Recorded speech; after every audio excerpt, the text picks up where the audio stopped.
Hello, in this tutorial I'm going to show you how to restore an old photo. So here I have three different examples of old photos that we can repair, and there's going to be three main tools that we'll be using. So I'm going to start with this one first.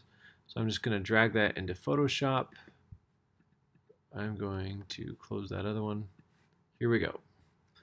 Alright, so what I do is first I make a copy of the original layer just in case I mess up. So the way you do that is press Command J, that duplicates the layer, and I'm going to double click on this and just call it Repair. Alright, so the three tools I'm going to use are actually four tools. One is the Stamp tool. I get to that by pressing S for Stamp. It's right here. And the way you do it is you sample a spot and then it basically pulls from that spot and copies it somewhere else. So let's say I want to remove this line. The way I sample is I hold down Option and you see it changes my cursor. So I click here and then I paint over here and you can see there's a little crosshair where it's pulling from. So for example, if I wanted to copy his eye, I would paint it over here. Okay? So that's one way to do it. This isn't the most sophisticated because sometimes it doesn't always blend in very well. So there's two other tools. The other one is called the Patch tool, and you get to that by pressing J. It also shares a spot with the healing brush and the spot healing brush.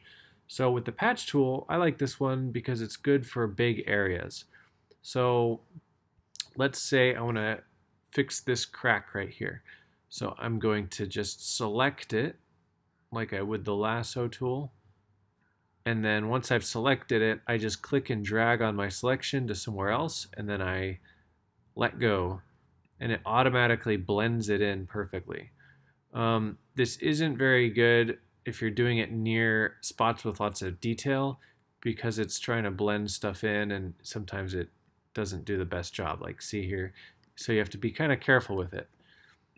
So let's say I want to do this big area right here. I'm just going to select all of this, just drag this down here, and voila, fixes a lot.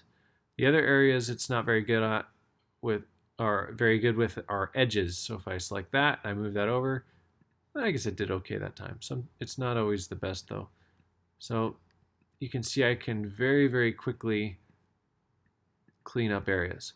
And the third tool, which shares the same spot with this, is the healing brush. This one you just paint right on top of it. Actually, this one you do sample. It's like the stamp tool, but it just kind of helps blend stuff in. If you use the spot healing brush, you don't sample anything at all. You just paint on it, and it cleans up the lines. So this is good if you have lots of little tiny marks and you need to get the job done really, really quickly. And those are mainly the tools. So if you are in a spot like this where you have lots of details, you press the left and right bracket keys to change the brush size. But yeah, it does require some patience. It can be a little therapeutic, but that's basically it.